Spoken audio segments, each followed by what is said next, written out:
Selamat pagi Pak Dede. Selamat pagi Om Swastiastu.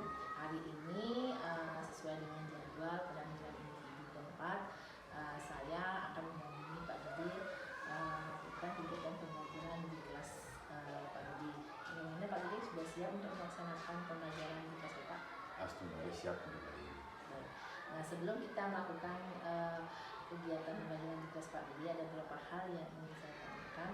Nanti ketika saya melakukan supervisi di kelas Pak Dede, kompetensi atau area yang mana yang ingin saya supervisi di kelas Pak Dede? Baik Bu, terima kasih. Untuk hari ini saya sendiri ingin menekankan atau menerapkan kompetensi, yaitu pembelajaran berdiferensiasi di kelas. Ini yang ingin kita lakukan untuk hari ini. Mudah-mudahan pada kegiatan ini Ibu bisa memantau saya, kemudian menilai serta bisa membimbing, mengarahkan saya lebih baik lagi nanti pelaksanaannya seperti itu. Baik, berarti area pengembangan Bapak hari ini yang ingin saya amati adalah tentang pembelajaran diferensiasi yang sudah Bapak lakukan di kelas Bapak seperti itu. Baik, boleh saya tahu Pak alasannya kenapa Bapak memilih area pembelajaran diferensiasi? Saya perlu menerapkan pembelajaran berdiferensiasi ini. Itu ada beberapa hal yang melatar belakangi saya.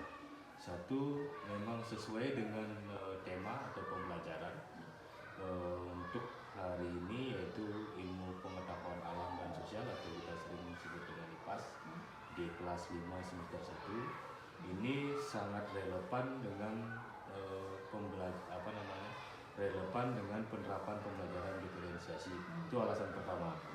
Kedua, bahwasanya ini dipandang penting untuk dilaksanakan di kelas, mengingat bahwasanya setiap siswa itu memiliki karakter gaya belajar yang berbeda, memiliki latar belakang yang berbeda, memiliki kemauan yang berbeda dalam hal proses pembelajaran, sehingga dengan demikian saya perlu menerapkan berbagai metode di dalam pembelajaran ini, auditori, kemudian visual, ceramah dan lain sebagainya. Itu perlu diterapkan di kelas, mengingat bahwasanya di kelas ini terdiri dari banyak siswa.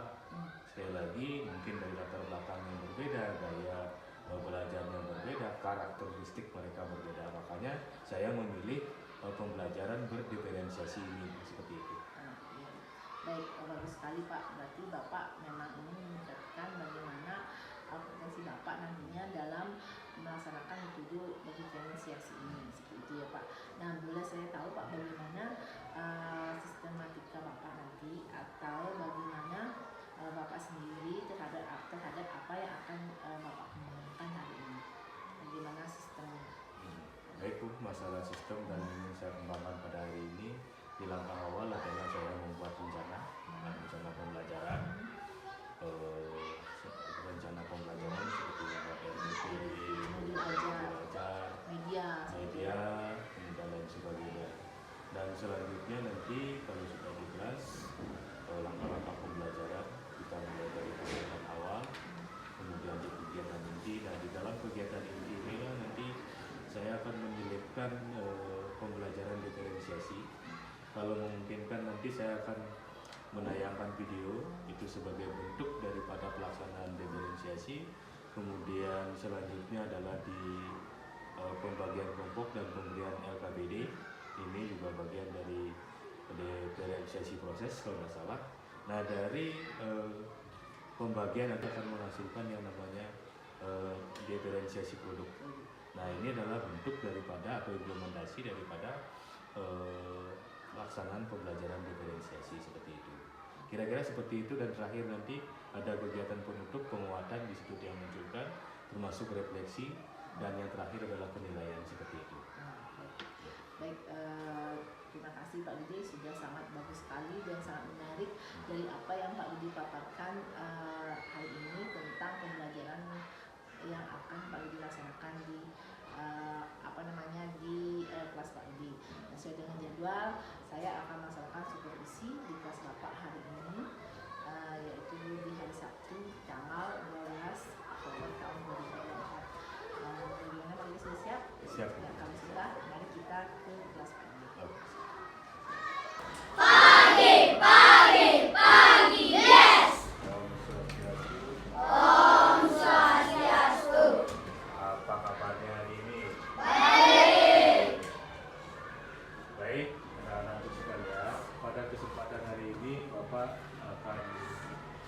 sampaikan tujuan pembelajarannya, yaitu pada hari ini kita akan membahas tentang bagian mata dan fungsinya. Nah, ini adalah pembelajaran IPAS ya, IPAS bahasa integratif. Mengingat bahwa minggu lalu kalian sudah mempelajari pendahuluan daripada mata dan fungsinya. Nah, sekarang kita akan bahas lebih dalam lagi. Namun sebelumnya, mari kita berdoa dulu ya sebelum pembelajaran dimulai, agar apa yang ingin kita pelajari bisa berjalan dengan lancar. Ada yang mau memimpin doa? Silakan.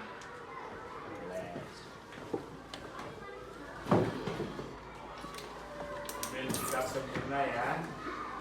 Berdiri semuanya. Asana.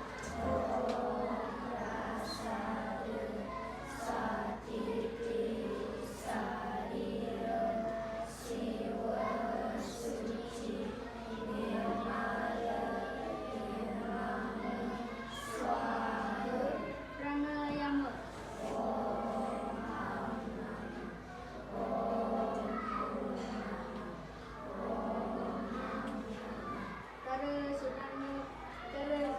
Sudama Swaha.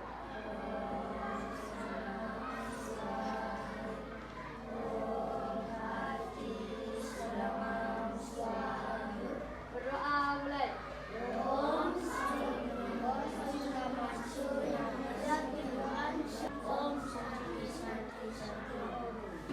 Silakan kembali ke depan. Baik, anak-anakku sekalian, ada yang tidak hadir hari ini? Siapa yang hadir? Kenapa dia? Sakit. Ya udah, kalau sakit kita berdoa, mudah-mudahan cepat sembuh ya. Ini disampaikan. Nah, sekali lagi untuk pembelajaran hari ini kita akan membahas tentang bagian mata dan fungsinya. Namun sebelum itu, sebelum kita pembelajaran, biar kita semangat, kita nyanyikan dulu deh satu lagu nasional saja. Siapa yang mau memimpin? Oke, silakan di depan. Berdiri semuanya. Ya.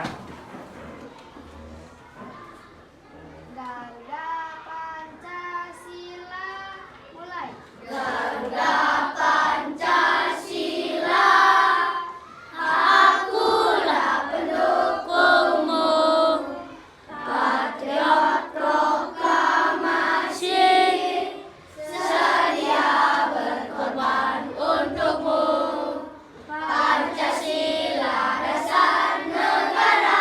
Jangan dong, musik kasih. Silakan duduk kembali. Sekarang sudah semangat kan untuk belajar? Nah, kalau sudah semangat, mari kita pembelajaran kita dimulai. Sesuai dengan judulnya, hari ini adalah kita membahas bagian mata dan fungsinya. Nah, pernah nggak kalian di rumah atau di sekolah ini, pernah nggak kalian bercermin? Pernah. Kalau kalian bercermin, yang melihat bayangan kita itu apa? Ya, bagus, mata. Maka kita akan bisa melihat mata kita sendiri, ya. Kalau kita bisa bercermin. Dan yang digunakan itu juga mata. Nah, sekarang kalian coba deh berhadapan-hadapan dengan temannya. Nah, berhadapan-hadapan. Berarti yang kita gunakan untuk melihat teman itu apa? Mata. Ya, jadi mata itu adalah bagian tubuh kita yang memiliki peran penting ya. Memiliki peran yang sangat penting dalam tubuh kita. Seperti yang kita ketahui bahwa secara umum mata itu ada dua ya. Ada bagian mata luar dan ada bagian mata dalam. Kita bahas satu-satu nih sekarang. Ada yang tahu bagian dari mata luar apa saja? Coba kamu. Alis. Betul Alis? Betul. Selanjutnya lagi, coba kamu. Bulu mata. Nah, itu adalah dan seterusnya ya. Itu adalah bagian-bagian daripada mata luar. Nah, selanjutnya kita ke fungsinya ya. Kita ke fungsinya. Yang pertama kita alis. alis sudah kita ketahui semuanya ya. Bentuknya kita sudah tahu, karena kita tadi sudah berpandangan dengan teman, kita pasti melihat alis teman kita. Nah, kalian bisa lihat di layar dengan baik. Alis, kemudian bulu mata, itu adalah memiliki fungsi yang penting ya dalam kehidupan ini. Nah, selanjutnya adalah apa? Pupil. Nah, pupil. Kalau pupil, siapa yang bisa menjelaskan apa fungsi daripada pupil? Ayo, siapa yang bisa? Coba kamu. Mata dalam itu apa saja? Coba kamu. Kornea mata. Kira-kira kornea mata fungsinya apa? Coba kamu jelaskan. Selaput bening yang melindungi bagian depan mata berfungsi seperti jendela mata, yaitu tempat masuknya cahaya ke dalam mata. Tempat masuknya cahaya dalam mata. Nah, selain kornea, kira-kira apa lagi? Coba kamu. Coba. Apa? Lensa. Bagian berwarna pada mata. Iris ini biasanya berwarna coklat tua ya. Nah, kalian bisa perhatikan tuh mata temannya, coba saling berhadapan-hadapan. Ada nggak iris? Ada? Kalian temukan itu? Nah, itu yang disebut dengan iris ya. Biar cepat saja kelompoknya nanti pagi kita bahas lebih dalam lagi tentang materi bagian dan fungsi mata dalam ya.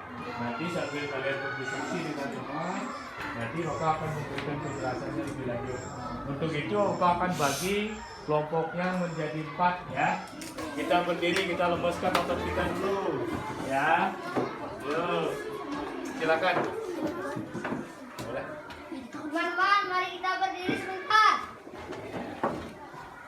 Kita akan bermain. Permainannya adalah tunjuk tangan berlawanan arah. Nice. Yuk, lanjut. 1, 2, 3.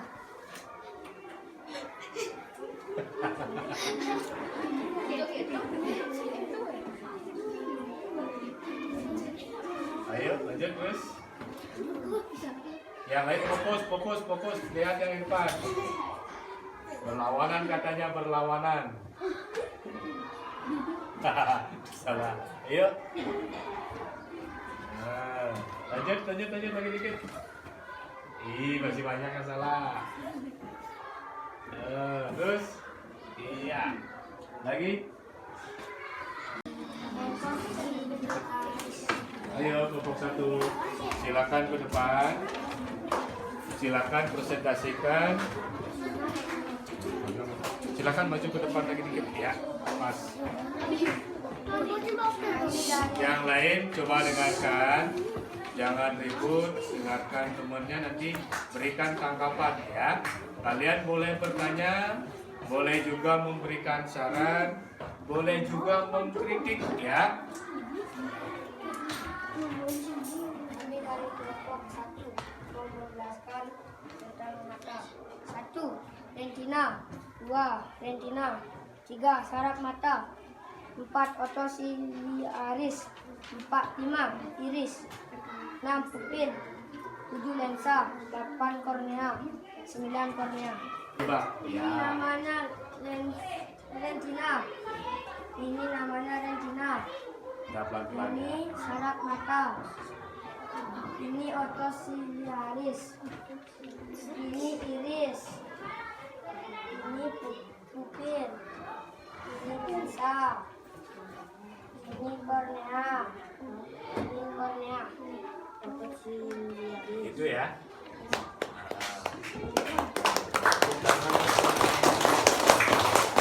Kalian boleh perhatikan gambar di layar. Untuk lebih jelasnya itu adalah bagian daripada mata. Ada sklera, kornea dan lain sebagainya, ada retina, pembuluh darah. Kalian bisa cermati dan perhatikan dengan baik. Lain sudah maju ya, sudah maju ke depan. Kita sudah sekali lagi Bapak sampaikan bahwa mata itu memiliki dua bagian, ada mata dalam dan ada mata luar. Masih ingat ya? Masih. Nah, kira-kira ada yang bisa memberikan umpan balik, memberikan sebuah pernyataan tentang pembelajaran tadi dari awal sampai akhir. Ada yang bisa? Kamu bisa? Ada yang bisa? Nggak ada.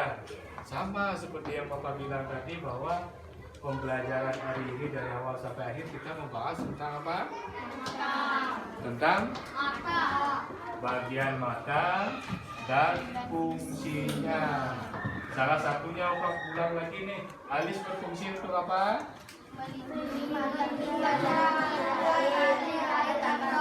Ya, melindungi mata dari air. Seperti itu ya. Nah, khusus ini untuk kamu sendiri dari tadi, lain-lain nggak pernah ngobrol, diam. Ini masalahnya apa? Ada masalah apa? Nggak ada.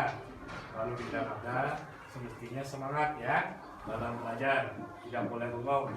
Diskusi harus belajar dengan teman-teman seperti itu. Nah, begitu dulu anak-anak, kita pertemuan hari ini kita lanjutkan minggu depan. Untuk pertemuan kali ini mari kita akhiri dengan berdoa. Silakan pimpin doa. Berdoa dimulai ya. Berdoa.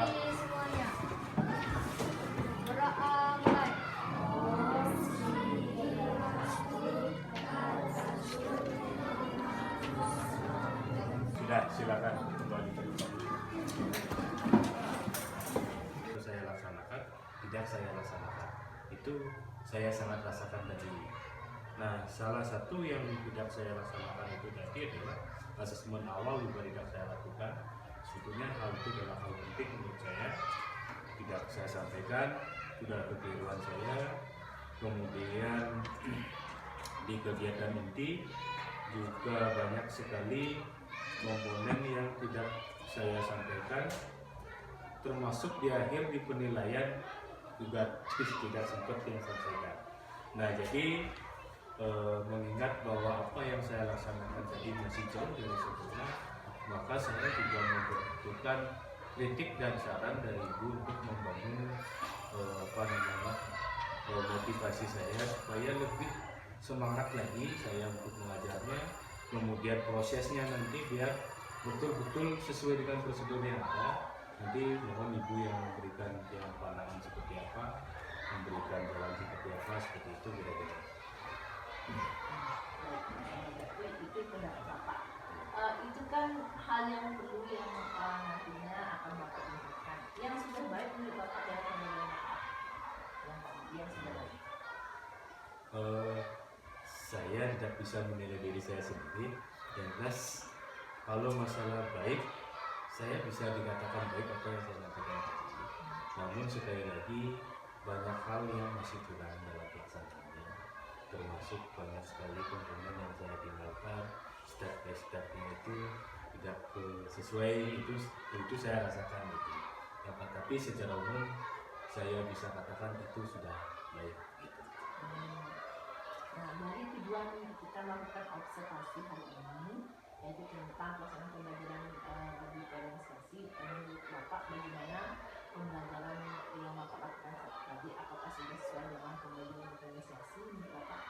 Menurut saya yang tadi sudah beberapa saya selipkan pembelajaran berdiferensiasi ya, seperti yang seperti halnya pemberian SPT tadi saya langsung melibatkan anak-anak, bukan saya sendiri yang yang melakukannya.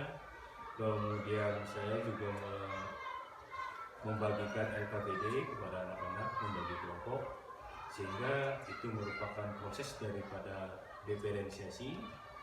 Dan terakhir siswa melakukan presentasi ke depan, itu adalah bentuk daripada diferensiasi produk menurut saya, sehingga dapat menghasilkan nilai atau asesmen daripada proses itu.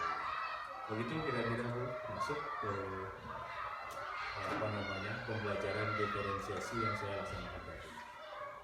Baik, dari sekali Pak Ide, apa yang Pak Ide katakan tentang pembelajaran jadi yang sudah Bapak laksanakan tadi. Baik, hari ini saya akan mengatakan pendapat saya tentang pembelajaran yang Pak Ide laksanakan tadi. Silakan Bu, seperti yang saya sampaikan tadi, apa yang saya laksanakan tadi masih jauh dari sempurna, maka dari karena itu saya memerlukan saran masukan dari Ibu. Jadi silakan.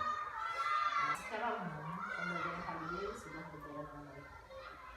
Tadi juga saya sudah lihat dari awal Pak Ide sudah melakukan pembelajaran PSE dengan berdoa, terus memutuskan siswa untuk belajar. Itu sudah terlihat, bahkan ada beberapa SBT yang Pak Ide lakukan untuk memfokuskan pikiran anak-anak dalam pembelajaran. Sehingga saya lihat dan secara umum memang sudah sangat baik. Keaktifan siswa juga saya lihat siswa di sini di kelasnya Pak Ide tidak aktif, itu tidak ada rasa yang artinya kan ada kelas yang memang anaknya itu penakut, itu tidak mau bicara. Saya lihat di kelasnya Pak Ide siswa itu tidak terlihat, jadi siswanya memang benar-benar aktif saat pembelajaran. Terus kelas Pak Ide juga sudah sangat kondusif, artinya interaksi antara bapak saat mengajar, bukan bapak yang menjadi artinya anak bukan menjadi objek, tapi anak itu menjadi subjek. Itu sudah terlihat dalam pembelajaran Bapak, karena Bapak selama kegiatan pembelajaran Bapak, interaksi Bapak dengan siswa itu sudah sangat bagus. Jadi bukan interaksi satu arah antara Bapak saja sebagai seorang guru, tapi tidak ada interaksi dua arah antara guru dan siswa itu. Nah, diferensiasi juga sudah terlihat di sana. Jadi Bapak mengelompokkan anak-anak. Tadi pengelompokannya sesuai dengan apa? Kalau boleh saya tahu. Itu udah saya lupanya dari tapi sebelum kegiatan ini Bapak sudah mengetahui bahwa apa kegemaran dari masing-masing anak itu sudah. Nah, mungkin kedepannya bisa diperbaiki hal tersebut sehingga diferensiasinya terlihat jelas. Nah, seperti itu. Nah, dari apa yang sudah Bapak tiap paparkan tadi, itu adalah hal yang sudah baik dalam kegiatan pembelajaran Bapak. Namun hal yang perlu Bapak tingkatkan untuk pembelajaran Bapak ke depannya itu yang pertama, usahakan setiap pembelajaran Bapak itu membuat yang namanya kesepakatan kelas. Itu akan terlihat jadi budaya positif. Memang ini bukan fokus apa yang kita akan benahi hari ini, namun itu adalah hal yang sangat penting, di mana Bapak menerapkan budaya positif itu melalui kegiatan membuat kesepakatan atau kegiatan kelas dengan kelas Bapak sebelum Bapak melaksanakan pembelajaran. Itu. Yang kedua, ingat tujuan anak-anak belajar hari ini apa? Di SPP Bapak sudah terlihat tujuan pembelajaran Bapak jika Bapak ada, tapi tidak Bapak sampaikan tadi. Anak-anak harus tahu setelah anak-anak hari ini belajar itu anak-anak apa yang anak-anak dapatkan. Biar anak-anak itu bisa apa? Anak-anak harus tahu itu. Itu yang kedua. Dan yang ketiga, dalam kegiatan inti saya lihat memang tidak ada sih yang perlu ditingkatkan, sudah baik.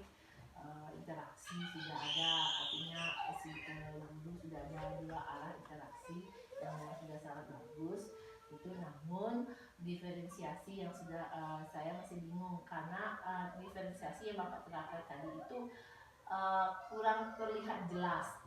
Jadi kalau kontennya Bapak menggunakan video nggak ada tadi. Itu dah.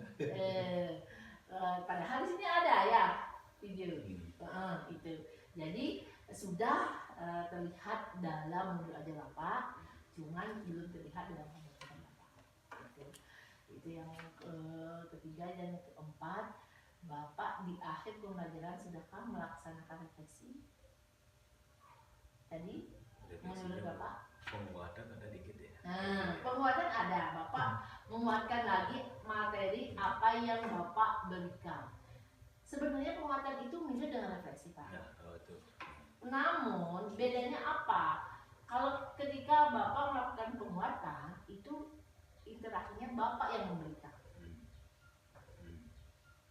Nah, ketika Bapak melakukan refleksi, jadi sama dengan di inti, Bapak melakukan interaksi dua arah. Bagaimana anak-anak, apakah senang hari ini belajar? Misalnya senang atau tidak. Kalau senang, kenapa senang? Terus apa yang anak pelajari hari ini?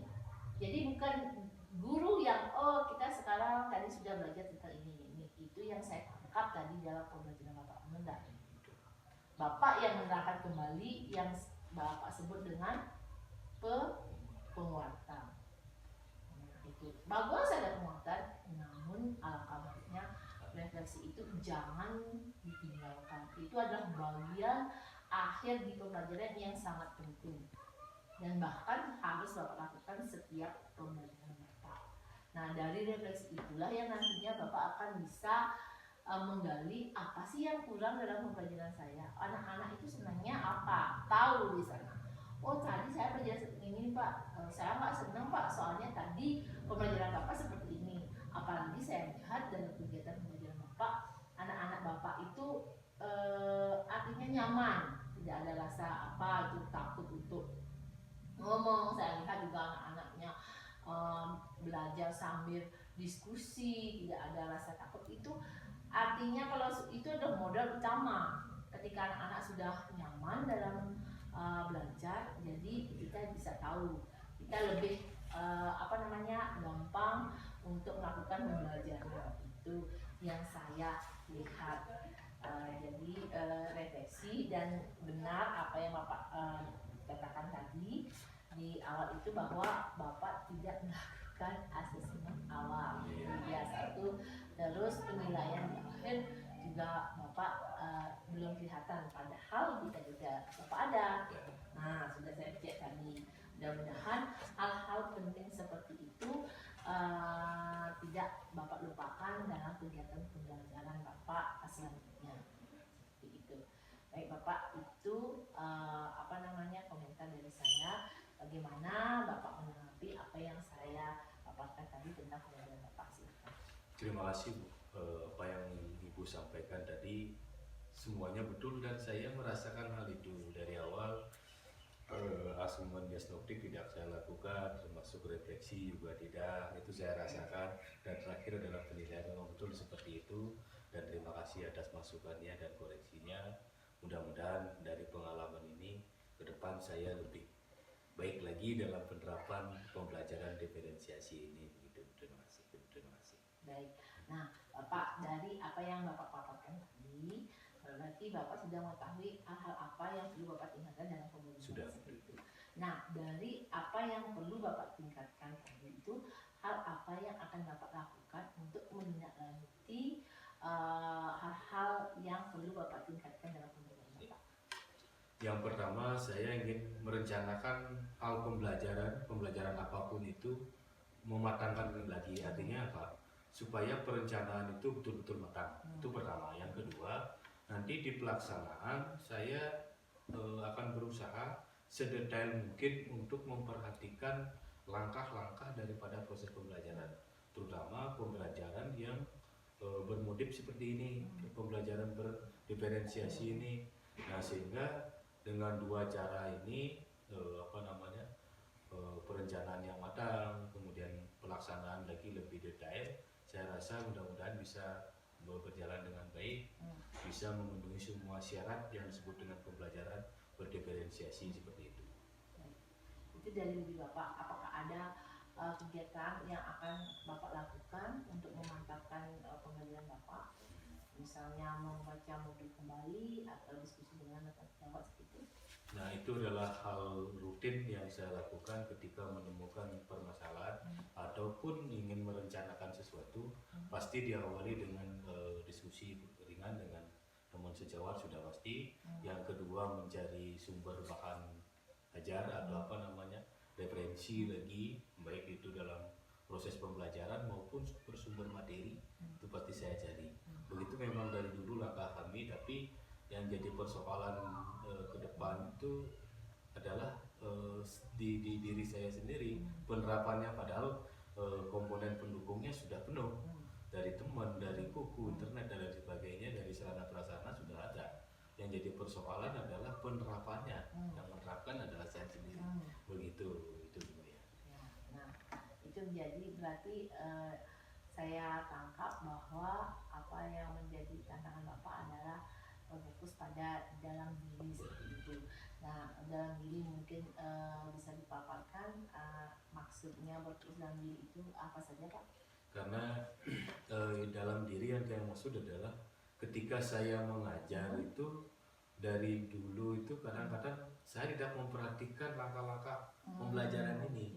Itu yang seharusnya Bapak bisa lihat sedikit pas di sekarang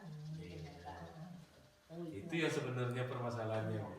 Padahal secara konsep RPP itu kan sudah jelas sebetulnya. Tetapi ketika saya laksanakan kadang-kadang stepnya ini saya lupa. Sekarang saya mau ngapain, sekarang setelah ini mau ngapain, itu saya lupa. Karena memang mungkin karena tidak terbiasa. Dari dulu tuh sebetulnya harus ingat ini, harus sesuai dengan ini. Tetapi kenyataannya saya nggak terbiasa. Itu jujur dari saya.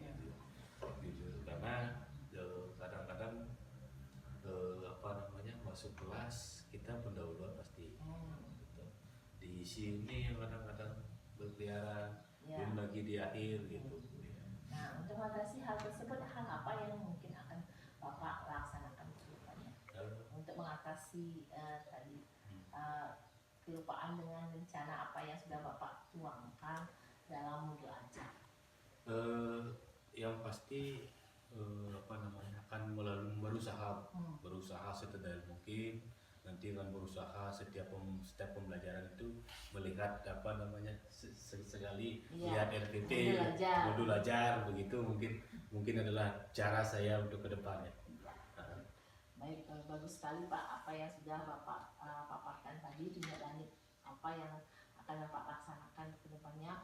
Mudah-mudahan apa yang menjadi tantangan Bapak dalam pembelajaran hari ini bisa Bapak atasi dari solusi-solusi yang sudah Bapak paparkan tadi. Baik, hari ini kegiatan pasca observasi sudah selesai. Terima kasih atas waktunya. Saya ucapkan terima kasih Pak Gede, kegiatan kita sudah dimulai. Terima kasih kembali. Mohon maaf kalau ada